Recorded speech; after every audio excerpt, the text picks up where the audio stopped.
Bom dia a todos. Sejam bem-vindos à videoconferência da Fras-le sobre os resultados do quarto trimestre de 2021. Eu me chamo Jéssica, sou Relações com Investidores da Fras-le, e antes de iniciarmos, gostaria de passar alguns avisos. Essa videoconferência está sendo gravada e será disponibilizada em nosso site de RI. Contamos com tradução simultânea para o inglês. Para acessá-la, basta clicar no botão Interpretation, representado pelo ícone do globo, na parte inferior da tela. Ao final da apresentação, haverá a sessão de perguntas e respostas. As perguntas deverão ser enviadas preferencialmente via áudio, demonstrando interesse através do ícone levantar a mão, ou por escrito através do botão Q&A. Além disso, gostaríamos de esclarecer que eventuais declarações que possam ser feitas durante esta videoconferência, relativas às perspectivas de negócio da companhia, projeções e metas operacionais e financeiras, constituem-se em crenças e premissas da diretoria da Fras-le, bem como em informações atualmente disponíveis para a companhia. Considerações futuras não são garantias de desempenho e envolvem riscos, incertezas e premissas. E estas se referem a eventos futuros e, portanto, depende de circunstâncias que podem ou não ocorrer. Investidores devem compreender que considerações econômicas gerais, condições da indústria e outros fatores operacionais podem afetar os resultados futuros da companhia e podem conduzir a resultados que diferem materialmente daqueles expressos em tais considerações futuras. Eu passo agora a palavra ao nosso presidente e CEO, Sérgio de Carvalho, para iniciar as apresentações. Por favor, Sérgio. Obrigado, Jéssica. Mais uma vez, sejam todos bem-vindos à nossa videoconferência sobre os resultados do último trimestre de 2021 e os resultados do ano completo de 2021. O Emerson de Souza aqui conosco, que é o diretor de Relações com Investidores, de M&A, também diretor de algumas unidades de negócio da Fras-le, bem como o Anderson Pontalti, que é o nosso diretor superintendente de todas as unidades Fras-le, quer seja no Brasil, como também no exterior, e eu faremos essa apresentação a vocês. Por favor. Dando uma visão geral de resultados, o quarto trimestre de 2021 seguiu robusto na demanda, com bons indicadores de desempenho e operação. Tivemos recorde de receita trimestral no ano, com 685 milhões, ou 15,1% superior ao período equivalente de 2020. Tivemos um ano com resultados, indicadores inéditos, históricos na empresa, um compasso ordenado em todas as operações, em fábricas, os centros de distribuição, com todas as unidades contribuíram positivamente para esses resultados. Um crescimento sustentável e ordenado, incluindo também aumento de participação nos clientes atuais. No trimestre, nós tivemos provisões, ajustes e compromissos que possam afetar a percepção da qualidade dos resultados do trimestre, mas o resultado limpo, ou seja, ajustado, tirando-se os one-offs, é compatível com a sazonalidade do normal do trimestre. Em termos de mercados, clientes e operações, o nível de estoques dos clientes reduziu em função da euforia da entrada de produtos de pedidos foi reduzida, sobretudo na linha leve. Tivemos o lançamento da Naiwan como empresa agora ali em dezembro de 2021, com a expedição do seu primeiro produto. Uma demanda crescente nos mercados externos pelas dificuldades logísticas e de abastecimento na China. E vemos também sinergias com a Nakata em pleno processo de realização. Pessoal, eu sei que é um pouquinho fora do período em si, mas essa semana nós completamos como Fras-le 68 anos de história, sempre postando resultados positivos. E nos últimos 5 anos, a Fras-le tem navegado, evoluído de uma forma bastante rápida, onde suas receitas mais que triplicaram nesse período de 5 anos, a sua geração de caixa bruta mais do que quadruplicou. Então, é um momento muito especial dentro das unidades Fras-le. Mas, para detalhar um pouco mais tudo aquilo que nós estamos fazendo, eu passo a palavra aqui ao Anderson para continuar com a apresentação. Muito obrigado, Sérgio. Obrigado a todos que estão conosco aqui nessa videoconferência. É um prazer poder estar falando com todos vocês. Eu vou falar um pouquinho da devolutiva do nosso universo Fras-le. Nós tivemos um evento bem importante que está disponível em todas as nossas redes, em nossos canais de RI, na website. E como destaque disso, nós tivemos o nosso diretor de Relações com Investidores, o Emerson, agraciado, mais uma vez figurando entre os 5 melhores da categoria de Small Middle Caps, avaliadas pela APIMEC Brasil e pelo IBRI. Parabéns, Emerson. Também tivemos, dentro da avaliação do evento da APIMEC, pelo 3º ano consecutivo, estivemos entre as mais bem avaliadas no ano de 2021. Para nós é muito importante porque esse é um evento que nós almejamos traduzir, transparecer, informar os investidores o que estamos fazendo da forma mais assertiva e mais correta possível. Então, para nós, é um motivo de muito orgulho ter esse reconhecimento que o nosso trabalho do time de RI e dos diretores que participaram do evento, para nós é muito importante, nos mantém nessa rota e nós queremos continuar evoluindo nos anos seguintes. Próximo slide, por favor.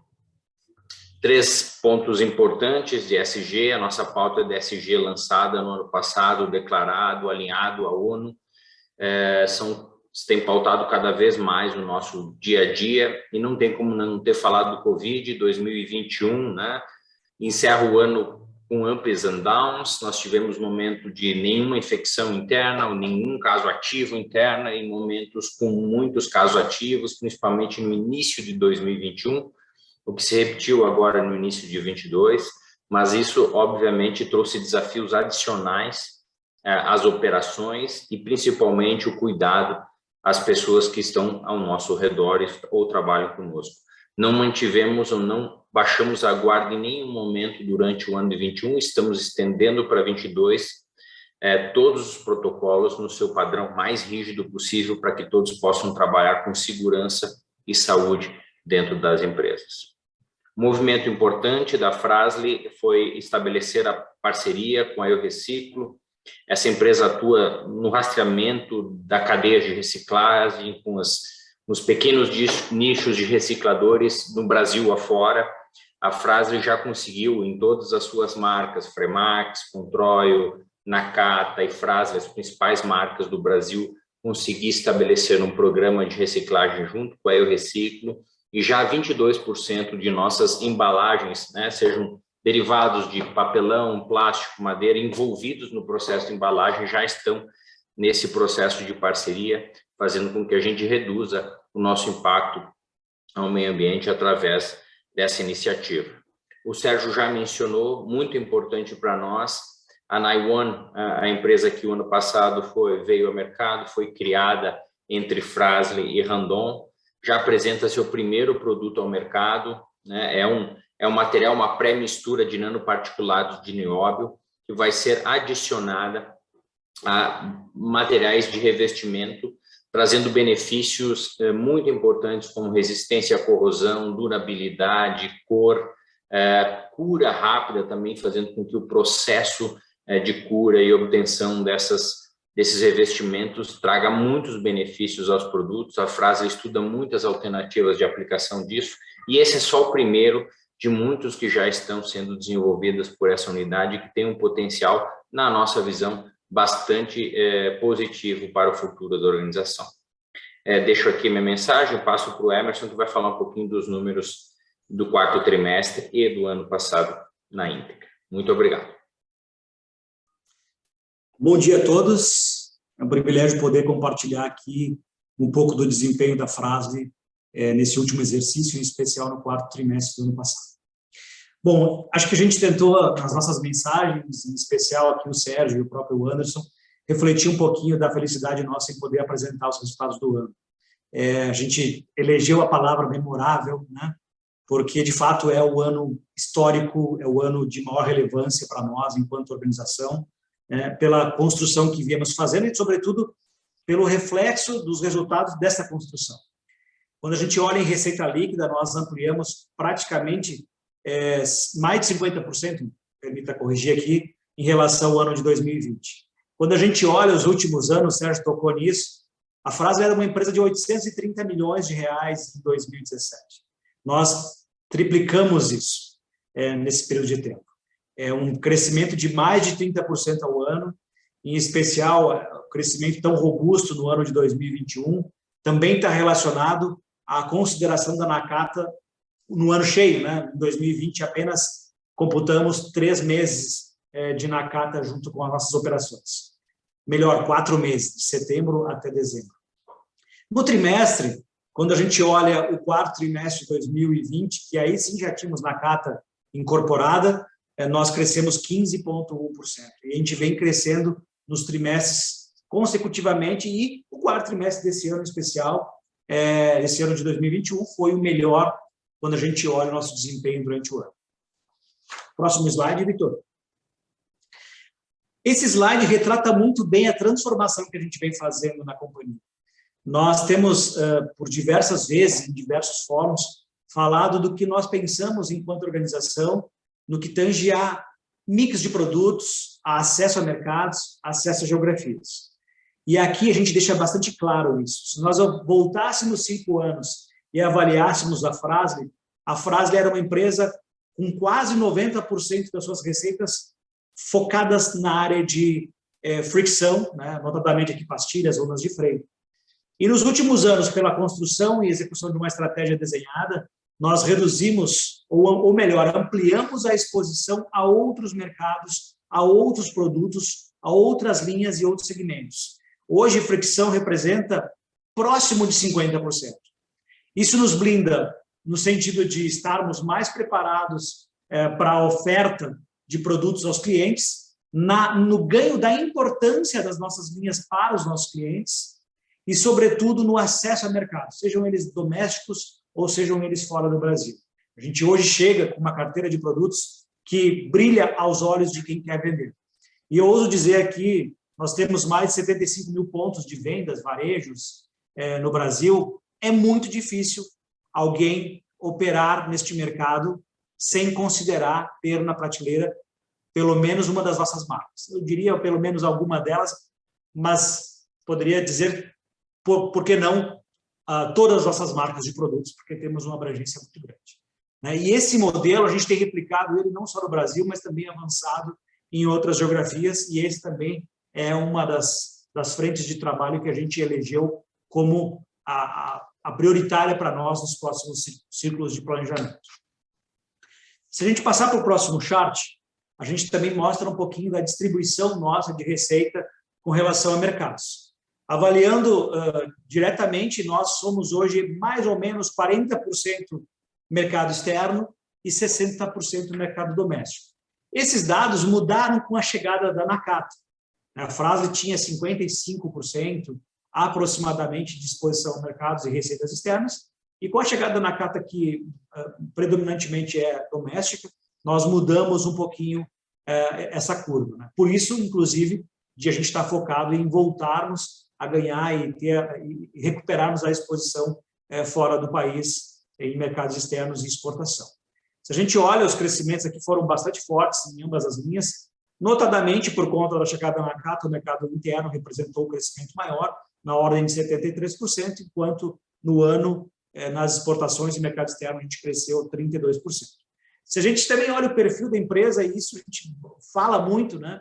A Fras-le é uma empresa muito conectada com a dinâmica de consumo.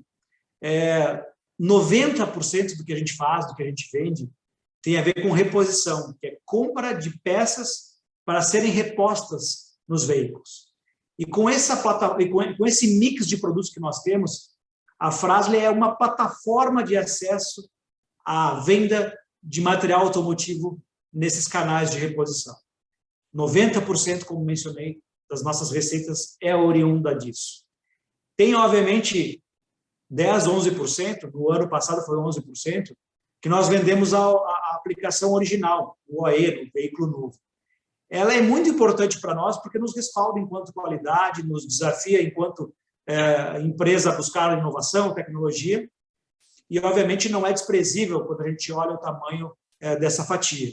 Mas, predominantemente, nós focamos e estamos atrelados mais na reposição, até pela natureza dos nossos produtos, que têm ciclos de vida mais curtos, no caso da fricção, um pouco mais longo, quando a gente olha atuadores, amortecedores, mas que precisam de trocas recorrentes e, muitas vezes, não eletivas, né, para que o veículo esteja em condição de segurança e possa operar normalmente, né? Por isso, reposição é tão importante para nós. E quando a gente avalia o destino das vendas das nossas peças, não tem o chart aqui, mas se a gente voltar 10 anos atrás, nós éramos 70%, 80% linha comercial. E nos últimos anos nós também transformamos isso.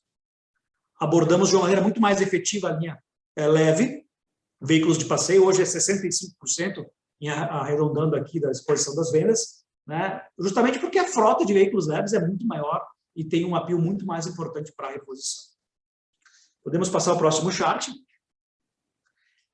Bom, aqui, antes de a gente falar de indicadores de resultado, a gente precisa falar um pouquinho do quarto trimestre. Os efeitos, o Sérgio mencionou na sua exposição, os efeitos que nós tivemos não recorrentes no quarto trimestre, eles afetam um pouquinho a percepção da qualidade dos resultados. Mas a gente tem que ser um pouco justo, principalmente em apontar e em ajustar isso para que a gente possa perceber o que de fato é a operação, o que de fato são itens registrados em contabilidade, que são legítimos, mas que não fazem parte do dia a dia da operação. Nós temos nesse trimestre mais-valias, impairments, outros compromissos que nós temos aqui relacionados, que a gente vai passar com detalhes logo na sequência. Mas, em especial, dessas questões relacionadas ao trimestre afetaram o quarto trimestre, em especial, mas não pertencem ao quarto trimestre. E também não são itens não recorrentes, porque fazem parte da operação. Nós temos um cliente muito especial, que nós temos um contrato de fornecimento que nos é balizado com relação a indicadores de desempenho, de performance, de preço, de câmbio, de matéria-prima, muito aberto. E nós revisamos os contratos com esse cliente uma vez por ano, no mês de abril. E no mês de abril do ano passado, um desses indicadores não foi percebido pelas equipes, nem do nosso lado, nem do lado do cliente. E havia um ajuste a ser feito, um certo desconto, mesmo considerando que o ano passado foi um ano inflacionário, porque as bases desse desconto estavam previstas de 2020 até o mês de abril de 2021. Então, nós provisionamos 30 milhões de reais no quarto trimestre. Mas, de fato, vamos pegar esses 9 meses aqui, de fato, do quarto trimestre, nós temos apenas 1/3 disso, né? Jogamos a conta toda, mas era 1/3. Então, no ano, isso não traz um impacto grande, mas desqualifica um pouco o resultado do quarto trimestre. Se a gente ajustasse isso, o quarto trimestre andaria muito parecido, respeitada a sazonalidade do quarto trimestre, com os outros trimestres em termos de desempenho operacional. E a gente está muito tranquilo com isso, porque não tivemos nenhuma evolução, nenhum problema de aumento de custos de matéria-prima, exceto aqueles já reportados ao longo do ano, né, que foi um ano bem inflacionário. Em abril próximo, nós vamos reajustar com esse cliente, obviamente, vai carregar os preços de toda essa evolução, de todo esse momento que nós vivemos, que é bem distinto do que foi 2020, em comparação a 2021. Dito isso, eu queria passar os principais itens aqui, não recorrentes, que é o próximo chart, né, que está bem detalhado em todos os nossos materiais aqui que foi a mercado. Mas, basicamente, nós temos um benefício aqui a gente coloca como negativo, porque tem descontado o nosso EBITDA de 25 milhões, que é uma reversão de impairments dos ativos que nós compramos pelo desempenho maravilhoso que nós tivemos no ano passado, em especial aqui a Argentina. Em 2020, nós tínhamos essa conta de uma maneira distinta, estava prejudicando o resultado, nesse ano ajudou o resultado. Tivemos também alguns impactos tributários relacionados aqui à incidência do imposto de renda e CSLL sobre a taxa Selic. Muitas empresas tiveram esse benefício. Nas questões tivemos processos diversos aqui, que a gente exclui também, mas em especial um processo de 19,4 milhões, que está muito na fase inicial, mas já temos materialidade para entender que ele vai impactar o resultado, então, portanto, já registramos. Muito seguro para nós que esse processo vai demorar algum tempo e nós vamos brigar bastante para que a gente tenha a reversão disso, uma vez que o objeto disso, que não está tão detalhado por questões de sigilo, é bem percebido pela Fras-le como a gente está operando corretamente nessa linha. E, por fim, né, nós temos, pela compra da Nakata, uma devolução de um benefício fiscal aos antigos proprietários, né, que a gente tem que fazer ela nos próximos 7 anos ainda. Né? E o resultado da Nakata foi tão bom, tão brilhante, o crescimento lá foi tão forte que as provisões relacionadas ao desempenho futuro desses incentivos que a gente vai devolver, elas afetam aqui 24 milhões aqui o nosso passivo, portanto, também tem impacto no resultado. Quando a gente avalia, inclui e exclui esses itens, do EBITDA contábil de 390 milhões, aqui arredondando, nós teríamos um EBITDA de 413 milhões. Esse slide aqui ilustra isso, né? Se a gente olha pelo valor ajustado, estamos falando de um crescimento de 46% com relação ao ano passado, né? E eu vou lembrar vocês que o ano passado nós tivemos o ganho do PIS/COFINS sobre o ICMS, que beneficiou mais de 90 milhões aqui, esses dados. Então, foi um ano brilhante, como já mencionei.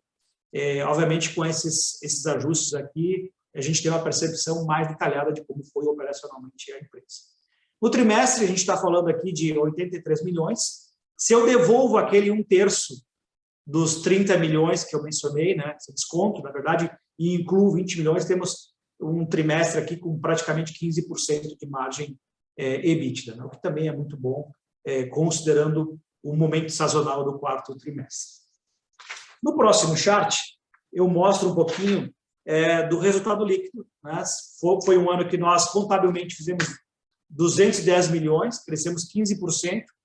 Tanto 2021 quanto 2020 tem efeitos não recorrentes desses itens que eu já relacionei. Se a gente for olhar de maneira clara no ajustado, temos um crescimento de mais de 50%, 55% praticamente, de 115 para 180 milhões no lucro líquido, né, que é os efeitos recorrentes do nosso resultado, o que nos daria uma margem de 7% líquida, o que é muito bom para o tipo de negócio que a gente opera. Né? Obviamente, a gente tem tem coisas bacanas, novas, vindo para o futuro, Nile One, Smart Composites, que podem melhorar a performance de lucro, mas na configuração atual que nós temos, esse é o número que a gente considera bastante bom, robusto, né, considerando o nosso mercado. No próximo chart, quero tocar um pouquinho aqui no tema de integração com a Nakata, que nós falamos lá, né, e acho que esse é um tema que costumeiramente nós vamos trazer aqui para ser discutido. As principais frentes de trabalho, e nós mostramos isso também no universo Fras-le, estão relacionadas a essas janelinhas aqui que nós colocamos nesse chart. Expansão internacional está 100% já conectado, obviamente tem uma rampa para começar a vender nos clientes Fras-le os produtos da Nakata. No sourcing, nós somos muito rápidos, efetivos, e a gente tem cada vez mais surpreendido com a capacidade que nós temos de integração nesses itens, e olhando o volume de compras de Fras-le, mas também conectado com o volume do controlador de Fras-le, que é a empresa Randon. Isso é muito, muito efetivo e traz para nós resultados muito rápidos. Na área de spend, da mesma forma. Na questão tributária, ainda existem alguns itens para tratar. Obviamente, tem um área fiscal aqui importante pela compra da empresa, mas que a gente vai tratar disso no momento correto. Na parte industrial, nós temos uma rampa acontecendo na fabricação de amortecedores. Transferimos em tempo recorde a planta de Diadema para a Extrema, que está operando muito bem, mas ainda faltam algumas coisas de investimento que vão tornar essa planta ainda melhor. E, obviamente, na questão de fornecedores, aqui temos manual de requisitos, já está tudo vencido. Temos duas frentes importantes acontecendo. A primeira delas é logística, né? Temos um tema que vamos declarar e vamos falar dele abertamente nos próximos trimestres, né? Nós vamos integrar uma parte logística utilizando a base de Extrema, né? À medida que a gente tenha isso avançando, nós vamos também dividir com o mercado.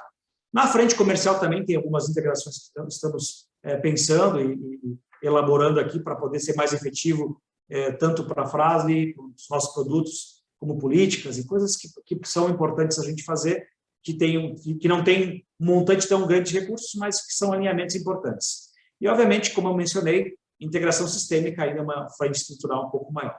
Mas, dito isso, nós já temos mais de 16 milhões computados em sinergias. Se a gente passar o próximo chart, ele traz um pouquinho do histórico, né?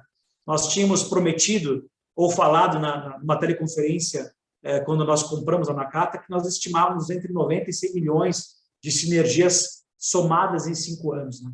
Se a gente pega esses 16 milhões e multiplica por 5, a gente está, no primeiro ano, já muito perto de realizar aquilo que foi mencionado como um desafio para a gestão. E hoje, a gente avaliando as sinergias que nós temos plugadas já e as possibilidades, certamente elas são muito, muito maiores do que aqueles 100 milhões lá, e a gente vai ter o maior prazer de poder estar declinando e falando delas aqui para acontecer. E se a gente olha aqui o desempenho da Nakata nos últimos 5 anos, a Nakata fez, na verdade, no ano de 2021, uma receita bem próxima a 700 milhões. Estou arredondando aqui.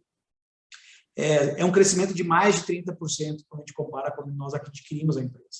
Então, isso tem, obviamente, efeito de inflação, mas já tem um monte de efeito de a gente começar a vender em novos clientes, de toda a ampliação das sinergias que a gente fez ao longo desse último ano. Se nós colocarmos esses praticamente 170 milhões aqui de reais, numa margem média de Fras-le aqui, dá para já ter a dimensão de quão bom está sendo essas sinergias. E do lado a gente mostra um pouquinho detalhado de onde vem essas sinergias. Então, tem compra de suprimentos, o footprint logístico, como eu já mencionei, que a gente está trabalhando, as expansões de receita e gerais e outras que são muito importantes também. E nesses temas, a gente está sempre à disposição para falar e poder tratar deles de maneira muito clara aqui, como sempre fazemos. Por fim, aqui, antes de a gente encaminhar para o encerramento, eu devolver a palavra para o Sérgio, no próximo chart a gente fala um pouquinho de mercado de capitais. E a gente tem um entendimento e sabe o tamanho da frase. Nós somos ainda uma empresa com uma concentração muito grande aqui no grupo de controle, né? 64% das ações estão conectadas ao grupo de controle, então temos uma liquidez baixa, né?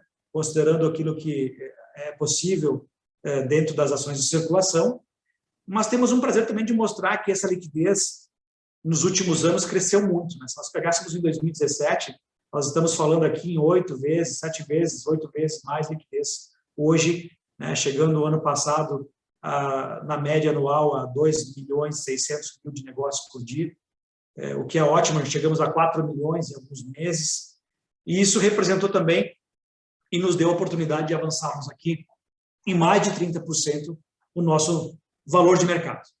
Acho que é um prêmio, né, de mercado no sentido de avaliar a qualidade dos negócios da Fras-le e também na execução daquilo que nós fazemos enquanto projetos. É óbvio que esse é um indicador que nós constantemente sempre falamos e temos a missão de poder reciclar e buscar o nível de compatibilidade de liquidez da companhia ao nível de negócio que nós temos hoje. Então, dito isso, eu queria agradecer aqui, volto depois nas perguntas junto com o Anderson e o Sérgio e devolvo a palavra para o Sérgio para as considerações finais dele e também para falar um pouquinho do nosso desempenho relacionado ao guidance e também o guidance que nós acabamos de publicar hoje de manhã ao mercado com relação ao ano de 2022. Obrigado. Obrigado, Emerson. Falando um pouquinho sobre nossos resultados, quando comparados ao guidance que nós havíamos emitido para 2021. Como nós sabemos, e já foi mencionado mais uma vez hoje, foi um ano bastante desafiador, com a pandemia e todas as suas consequências, a inflação de matéria-prima e as suas necessidades de manutenção de margem, o repasse de preço, questões de abastecimento, mas com tudo isso nós tivemos aí esse desempenho histórico que o Emerson e o Anderson já mencionaram. Então nós tínhamos um guidance de 3,4 bilhões de receita bruta ou 2,4 bilhões de receita líquida e superamos esses valores com 3,6 bilhões na receita bruta total e 2,6 bilhões de receita líquida consolidada. As receitas no exterior também superaram a previsão que era de 170 milhões, nós chegamos a 184 milhões de dólares nesse caso. Nossas importações também motivadas pelos volumes adicionais, chegamos a 120 milhões, quando comparado com o guidance anterior de 100 milhões, investimentos da ordem de 116 milhões de reais nesse caso, quando comparado com um plano de um guidance de 106 milhões, é um pouquinho acima, mas isso tem muito a ver com a inflação, o aumento dos custos dos equipamentos, bem como algum impacto associado ao câmbio também. Então, de uma maneira geral, tivemos aí, já como mencionaram, resultados muito bons, superando o guidance que nós havíamos informado aos senhores. E agora, como já mencionado, hoje cedo nós divulgamos o nosso guidance para 2022, mas antes de falarmos dos números, nós queríamos adiantar que nosso processo de melhoria contínua, sempre buscando melhores práticas, mais transparência com vocês, investidores, analistas, nós mudamos a formatação do nosso guidance, tudo isso baseado em entrevistas que nós fizemos com alguns dos senhores, baseados em benchmarking que nós fizemos, e eu mesmo pessoalmente tendo passado tantos anos no ambiente norte-americano, muito mais acostumado a um modelo mais próximo desse que nós estamos apresentando aqui hoje, naquilo que se refere a guidance para 2022. Então, a nossa receita líquida, ela consolidada, prevista na faixa de 2,7 bilhões a 3 bilhões, com um crescimento significativo quando comparado com o resultado de 2021. As nossas receitas no mercado externo também evoluindo e crescendo para 190 a 210 milhões de dólares nesse caso, e a nossa margem EBITDA, que é uma novidade que nós estamos introduzindo, na faixa de 14% a 16% de geração de caixa bruta, é a nossa visão para 2022, com investimentos entre 90 a 120 milhões de reais.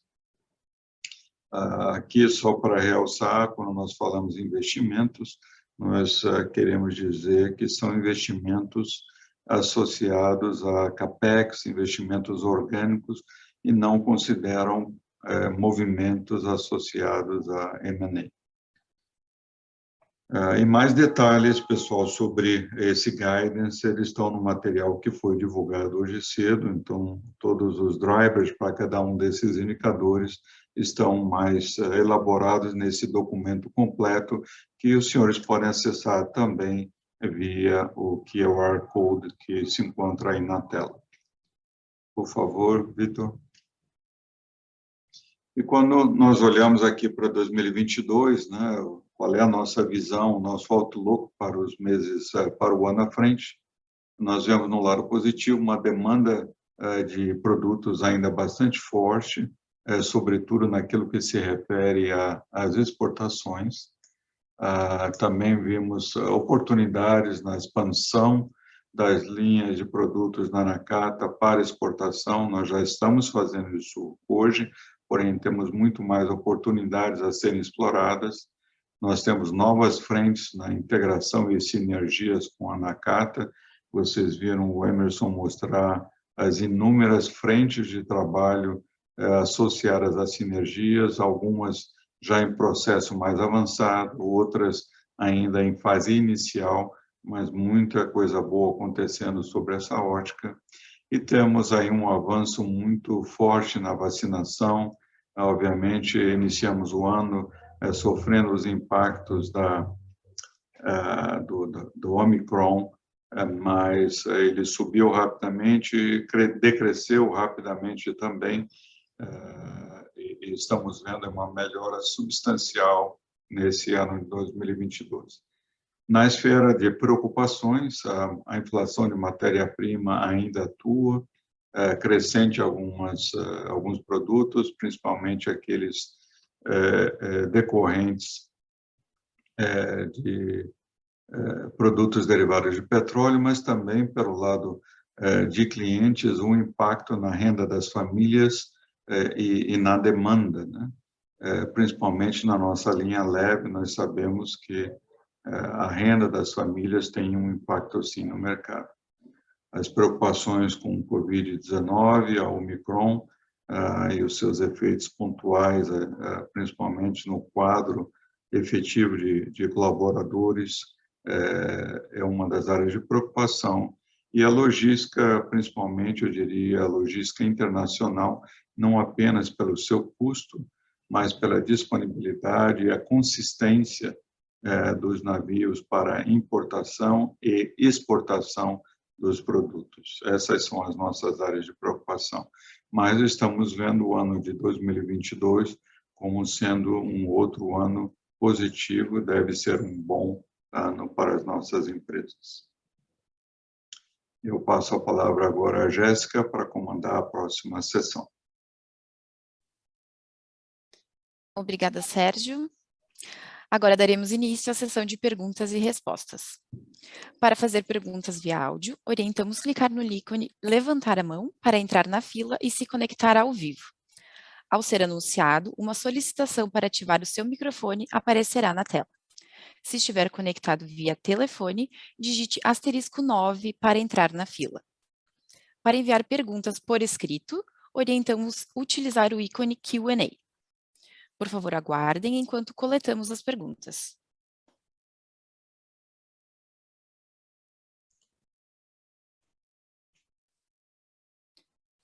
Nós temos 4 perguntas já, do Carlos, da Condor Insider.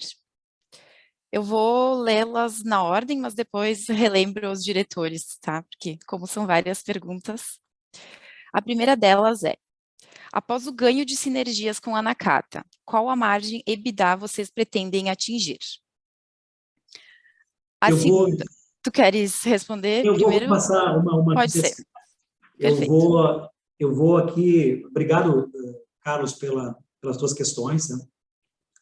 No tema de sinergias, a gente sempre foi bastante enfático em mostrar o potencial que nós tínhamos, né? Então, a gente tem hoje declarado não, a gente obviamente tinha toda a expectativa de fazer 100 milhões de reais, isso daria ao redor de 20 milhões por ano, né? A gente somava, dava 100 milhões. Nós já temos 16 e a gente já tem algumas frentes estruturantes bem importantes. Esses 16 milhões já estão colocados no nosso guidance de EBITDA para o ano, né? No range já apontado ali entre 14% e 16%. Então, acho que essa é a melhor resposta. À medida que estas questões voltem ou comecem a ter mais sinergias, certamente vai ser um prazer a gente poder declarar aqui nos nossos trimestres, né, os efeitos disso e quanto isso traz de benefício. Então, já tem naqueles 16%, 14% a 16% no range, o que nós esperamos como a Nakata. E à medida que a gente tiver coisas novas, a gente vai declarando aqui. Obrigada, Emerson. A segunda pergunta é relacionada ao limite de alavancagem. Qual a companhia estima ser o ideal? Me permita seguir aqui na resposta. Nós temos assim, nós somos bastante conservadores enquanto Fras-le no nível de alavancagem, até porque entendemos ser prudente, né? Embora nós tenhamos uma resiliência muito forte de receita, definitivamente eu gosto de sempre falar isso. Fras-le não é uma empresa de bem de capital, né? Se vocês pegarem qualquer momento nos últimos anos, cenários de crise que afetaram demais o consumo de bem de capital, Fras-le não sofreu com isso. Nosso produto é um bem de consumo e, de maneira especial, nós temos evoluído muito nos últimos tempos a não só vender aquilo que é a nossa produção. Hoje, perto de 30% do que a gente vende já são itens que nós compramos, né? Temos trade, temos parceiros globais que nos suportam enquanto demanda, né? Isso é possível porque nós temos desenvolvimento forte, engenharia forte, marcas fortes, né? Obviamente isso nos suporta desta forma de poder decidir se a gente vai fabricar ou se a gente vai adquirir, né? E estar muito alavancado em momentos de incerteza certamente traz alguma dificuldade. Então, nós não temos assim um indicador. Os nossos covenants que temos nas nossas dívidas hoje prevêem até 3,5 vezes. Hoje, nós estamos um pouquinho abaixo de 2 vezes. Eu diria, existe espaço para crescer a dívida, para fazer algum movimento de expansão estratégica? Sempre existe. Sempre existe. Mas, certamente, a gente não gosta de ficar perto do nosso guidance. Então, eu diria assim que essas 2 vezes, até 2,5 vezes, itens bem confortáveis para a gente poder manejar e poder criar valor aqui para a expansão dos nossos negócios. Obrigada, Emerson. A terceira pergunta se nós estamos vendo alguma mudança de cenário para o ano agora de 2022 relacionado ao aumento das tensões no leste europeu. Bom, Tauti, eu acho que talvez tu possa ser a pessoa mais adequada para responder aqui, por ficar tanto tempo, né, responsável pela operação da Europa, e depois o Sérgio também com a visão dele mais global, se quiser complementar, acho que é importante. Obrigado, Emerson. Obrigado pela pergunta, Carlos. Eu acho que ainda temos muitas perguntas a serem respondidas à medida que esse conflito escalha, não escalha, né? A gente sabe que está num momento de tensão e a gente não sabe a direção que isso toma, né? O que eu gosto de trazer é que nós tivemos conflitos no passado, nós tivemos crises no passado, que trouxeram um desbalanceamento dos mercados como um todo. A Fras tem um modelo de negócio muito blindado. A reposição ela é não eletiva. Eu acho que, por mais que a gente tenha efeitos de economia e das dinâmicas das maiores economias, nós vamos precisar rodar, né, os veículos para que as coisas permaneçam se movimentando. E, com isso, vão puxar produtos. As adequações entre inflação e repasse, certamente, com o avanço de preço de commodity, inflação pressionando os mercados, nós vamos ter que também se posicionando. Sendo mais específico, indo para a Europa, nós temos hoje uma exposição muito baixa na Ucrânia, os nossos negócios lá não passam de $1 milhão. Na Rússia, $4 milhões, e são os mercados que a gente está mais atento para ver como essas dinâmicas podem nos afetar.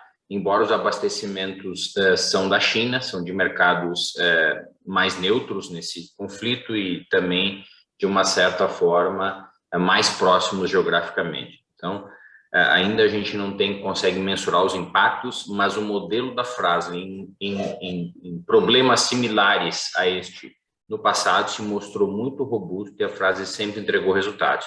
Um exemplo que geralmente o mercado averso a risco acaba tendo uma apreciação do dólar, o que nos favorece, por exemplo, exportar a partir do Brasil. Então, o modelo que nós temos nos permite jogar nessas turbulências de mercado. Queres complementar, Sérgio? Eu acredito que o Anderson já elaborou muito bem, é um pouco cedo para nós conhecermos ali todas as implicações associadas a esse evento tão desagradável, impactante, digamos assim. Porém, a nossa experiência é uma que toda dificuldade como essa sempre geram oportunidades também. O próprio Anderson já tocou numa dessas oportunidades na sua fala há pouco, de forma que a Fras-le tem esse modelo de negócio muito diversificado, resiliente, e nas últimas crises nós conseguimos, na realidade, crescer e capturar as oportunidades que vieram. Então, nós vamos estar atentos aí também às oportunidades que possam vir desse conflito infeliz que está acontecendo no leste europeu. Obrigada, Anderson. Sérgio. E a última pergunta do Carlos é relacionada ao primeiro trimestre de 2022. Ele pede como estamos vendo e se deverá ser em linha com o quarto trimestre de 2021. Eu vou responder aqui essa pergunta, Carlos. A gente tem um mês já conhecido. Eu diria assim, 2022 na sua essência, não se restringindo só ao primeiro trimestre.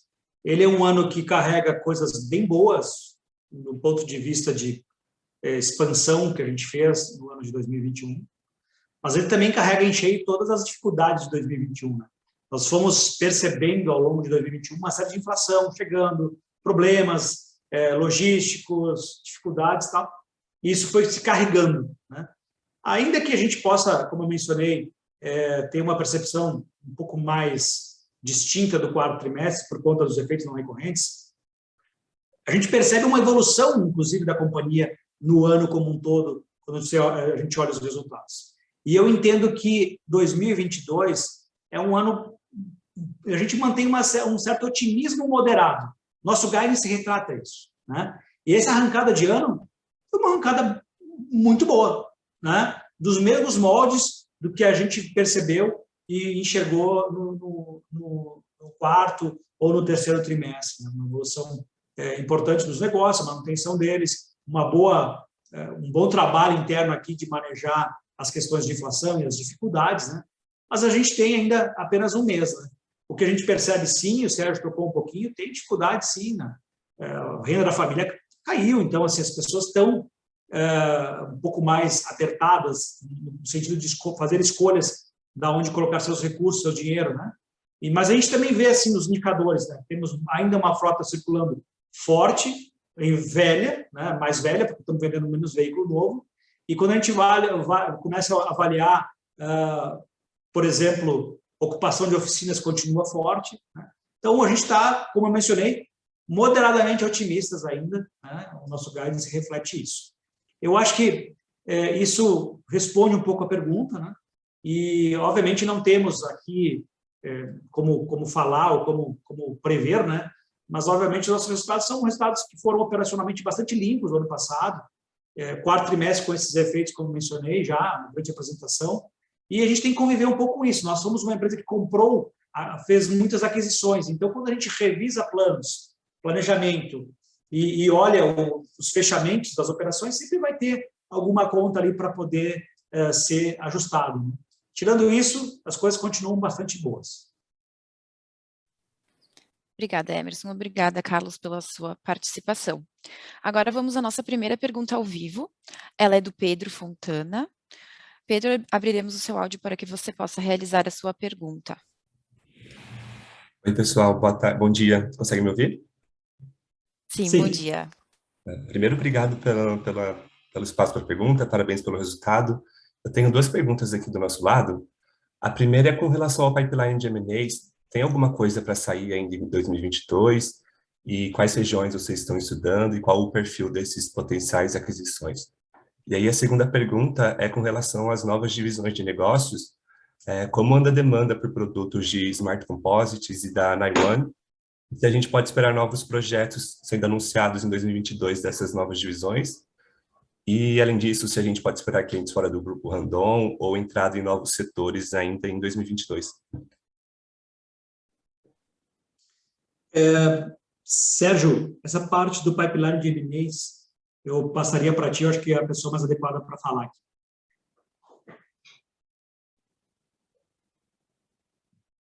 Ok, obrigado pela pergunta.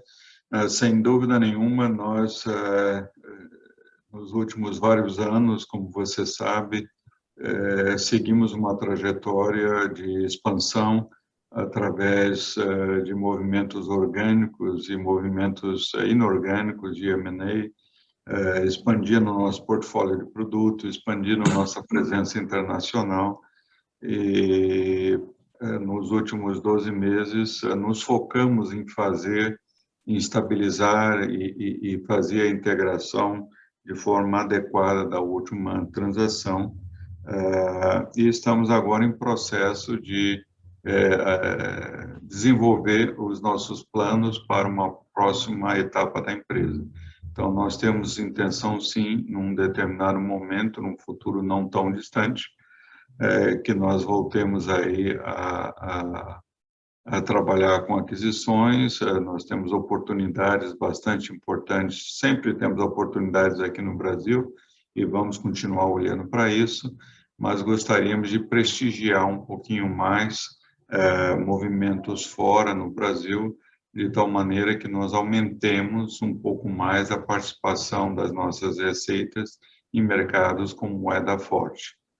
Você deve se recordar que antes dos movimentos da nossa criação do Powerhouse de reposição, nós tínhamos algo como 50% a 55%, dependendo do ano, de receitas advindas de exportações ou unidades fora no exterior.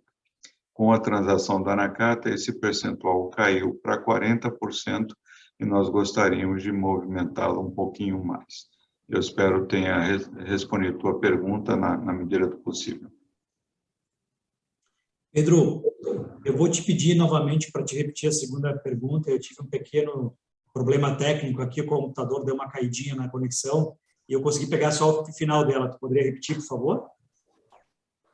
É sobre Smart Composites, Emerson, acho que não precisaria, eu posso responder. Eu recordo da pergunta. Era sobre lançamento de novas frentes, novos produtos para 2022 associados à NIONE e a Smart Composites. Então, a resposta obrigado pela pergunta, a resposta é sim, temos um pipeline de projetos que se iniciou em 2020, com o lançamento desses novos negócios. A NIONE é um universo bastante amplo a ser explorado, nós estamos privilegiando e focando o benefício que a tecnologia traz nos nossos produtos core, mas ela pode navegar ainda mais distantes, navegando por segmentos não explorados, nanoparticulados, eu acredito que muitos dos senhores sabem, podem ser aplicados em várias indústrias, não só na automotiva, no qual nós temos maior inserção, mas a gente pode falar de eletrônicos, a gente pode falar de cosméticos, tem muita aplicação que ainda vai ser estudada, ainda vai ser explorada. E com relação ao Smart Composites, a gente já tem vários produtos em prototipação, desenvolvimento e fechamento de contratos com clientes do nosso segmento, do segmento automotivo. Então, logo eles virem realidade, a gente inicie o faturamento e a receita, a gente, obviamente, vai trazer a bordo e ao conhecimento dos analistas de mercado. Ótimo, pessoal. Obrigado. Obrigada pela participação, Pedro. Nós temos uma próxima pergunta via áudio. Ela é do Lucas Esteves. Lucas, abriremos o seu áudio para que você possa efetuar a sua pergunta. Bom dia, Sérgio, Anderson, Emerson, Jéssica. Primeiro, parabéns aí pelos resultados, obrigado pela oportunidade. As minhas dúvidas elas são relacionadas a custos e os possíveis impactos para o negócio da Fras-le, principalmente no que tange o guidance que vocês divulgaram para 2022. Quais são as premissas em relação a preço de matéria-prima, preço de combustíveis e custo de frete logístico que vocês consideraram para elaborar o guidance? E quais os principais efeitos de uma forte alta no preço de combustíveis especificamente? Lucas, obrigado pela pergunta. Eu acho que a gente pode ir se complementando aqui nas respostas, né, para te dar o melhor panorama aqui possível. Bom, nós temos uma série a gente avalia aqui sempre entre o mês de setembro e outubro os efeitos de inflação, efeitos de matéria-prima relacionadas ao negócio, né?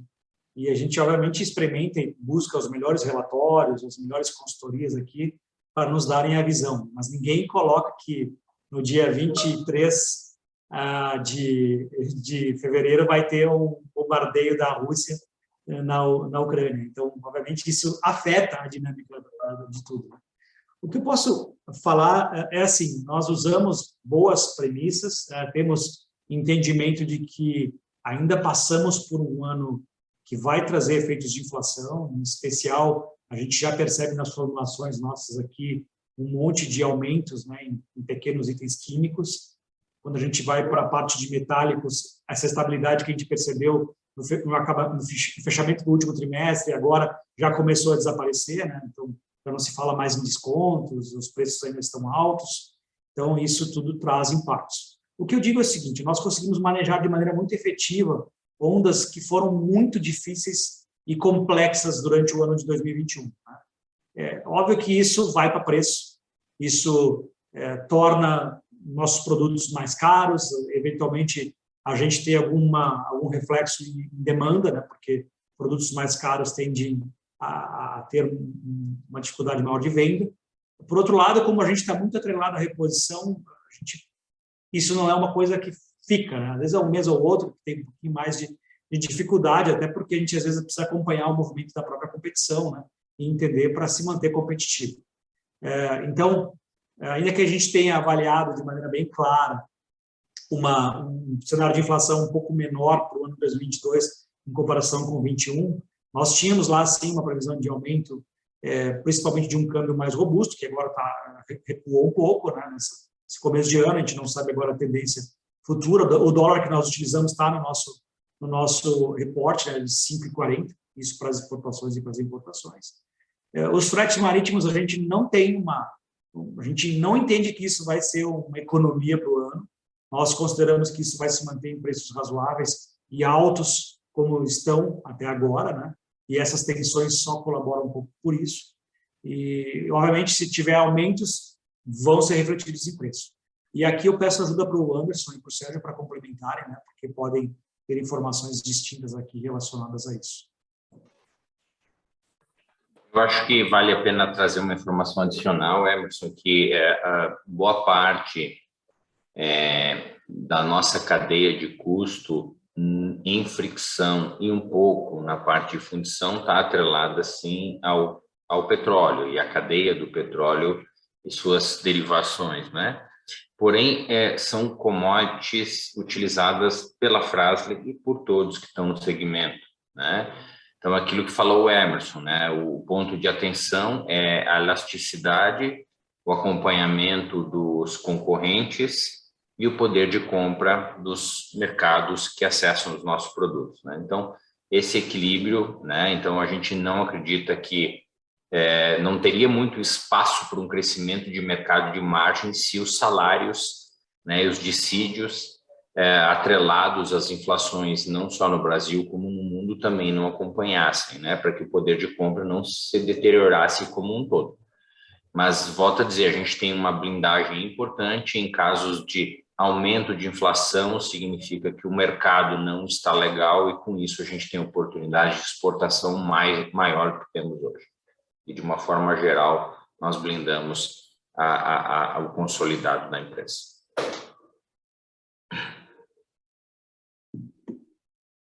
Perfeito, Anderson, Emerson, obrigado aí. Só queria complementar, você falou um pouco aí também sobre a cadeia logística, né? Qual é a perspectiva de vocês para melhoria nas cadeias logísticas globais e em que magnitude um arrefecimento do preço do frete logístico teria potencial de afetar as receitas e as margens da Fras-le? Claro que levando em consideração essa questão dos conflitos armados, né, que muda um pouco as perspectivas, mas tirando isso, quais seriam os potenciais de impacto? Bom, nós tivemos ao longo de 2021 diversos problemas, né? Às vezes por falta de rota, às vezes por falta de navios, às vezes por falta de containers, né? Então a gente deixou em algum mês ou outro espaço de não suporte aos clientes, por não conseguir atender, né? Isso está acontecendo agora, nesse ano também, está sendo muito franco. O mês de fevereiro tem sido bem duro aqui para nós administrarmos os embarques. Então, a gente tem buscado alternativas em portos, às vezes tem omissão de navio, você está com mercadoria para ser expedida, o navio não vem. Então, são coisas que estão no radar para a gente poder estar tratando disso, né? Mas são coisas pontuais. Às vezes você não embarcou $1 milhão hoje, mas vai no mês que vem, né? Então, isso faz parte do fluxo regular de negócio. A gente não enxerga hoje algo que pudesse impactar de maneira robusta as operações. Se nós tivermos uma queda no valor dos fretes, isso pode significar para nós uma oportunidade, inclusive, né? Porque a gente pode ampliar as vendas, né? Agora, a gente não tem hoje uma clareza com relação a esse momento distinto aqui, mencionado, né? Se a gente vai ter alguma dificuldade de fornecimento de algum país ou outro, né? A gente vai precisar digerir um pouquinho e entender quanto tempo isso toma, né? Então, hoje a nossa visão agora é que está tranquilo, que é neutra, que as coisas vão continuar fluindo, as oportunidades de venda para os mercados que a gente tem são grandes ainda, o mercado está demandando muito, né? As dificuldades de produção na China têm impedido, principalmente, a gente manter um fluxo os nossos clientes, na verdade, se abastecer da China, né, isso traz um fluxo maior para nós, tem melhorado a nossa exposição a pedidos. Obviamente, os fretes, às vezes, penalizam um pouco, mas a gente tem crescido também, tem conseguido controlar isso de maneira efetiva. Então, dito isso, eu acho que ainda é pouco tempo para poder avaliar os impactos que nós teremos, e no regular, no dia a dia, a gente vai manejando, né? Pode ser que a gente perca uma receita esse mês, vai para o mês que vem. Isso traz um pouco mais de trabalho, nosso pessoal aqui está bastante calejado em poder estar tratando desses temas, né? Obrigado, Lucas. Perfeito, Emerson. Muito obrigado aí, bom dia para vocês. Bom dia. Obrigada, Lucas, pela participação. Nós vamos para a nossa última pergunta, em função do tempo. As perguntas que não forem respondidas aqui ao vivo serão respondidas por e-mail. Na verdade, são 3 perguntas, tá? Elas vêm do Alexandre. A primeira delas é com relação ao ano de 2022, ao primeiro trimestre, se estamos vendo efeitos não recorrentes no resultado. A segunda delas é relacionada à demanda por material de fricção no mercado interno, como estamos vendo, e se seguimos de olho em aquisições para 2022. Muito bem, Alexandre, obrigado pelas perguntas. Eu entendo que uma parte das perguntas a gente respondeu aqui na sessão anteriores, né? A gente está, como mencionamos, vendo uma demanda boa ainda nesse primeiro trimestre, mantemos aquele otimismo com cautela, né? Para que a gente não se surpreenda, as coisas estão bem, material de fricção, sobretudo no mercado interno, continua forte. Tem algumas linhas específicas, como já mencionamos aqui, o Sérgio tocou nisso, né? A linha leve está um pouco mais brigado, está um pouco mais difícil, a gente às vezes tenta entender se existe alguma coisa fora do contexto que a gente tenha percebido, mas linha leve tem sido mais desafiador, não só na área de freios, mas também na área de fricção, na área de suspensão. As coisas não estão numa demanda tão grande, é regular ao mercado, mas não tão eufórica quanto foi no passado. O Sérgio já mencionou, a gente tem uma agenda de aquisições aqui, um pipeline ativo, temos nos concentrado a dar sinergias daquilo que a gente já fez, e certamente aqui é muito voltado a poder buscar recuperar um pouco a nossa exposição a mercados externos, né?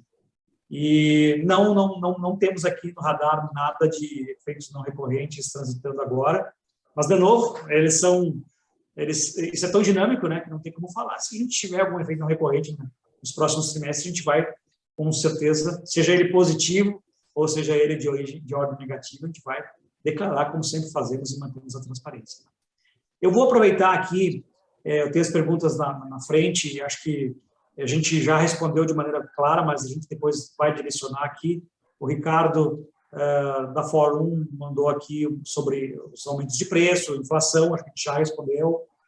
Também ele pediu aqui um pouquinho sobre a expansão internacional da Nakata, relacionada ao dólar mais baixo. A gente continua muito positivo aqui em continuar expandindo a Nakata em outros mercados, né?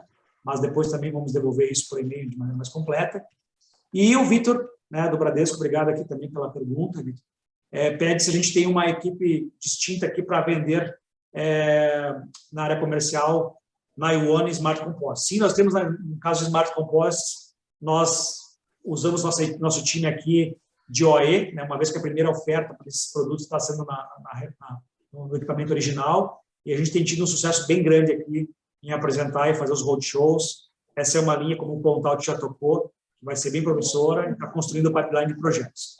E na Yuan se mantém lá dentro do CTR, que é o nosso grande centro de inovação e pesquisa, né?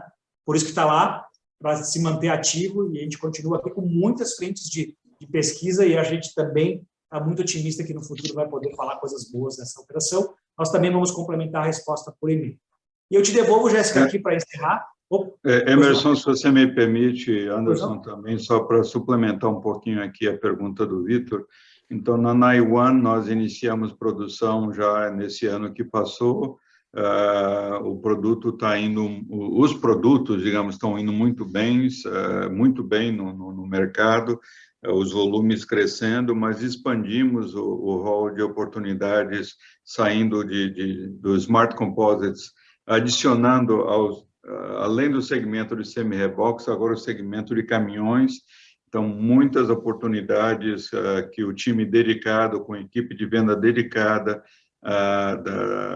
estão trabalhando aqui no Brasil, e uma frente de trabalho agora já internacional, com possibilidade de negócio também na Europa para o Smart Composites.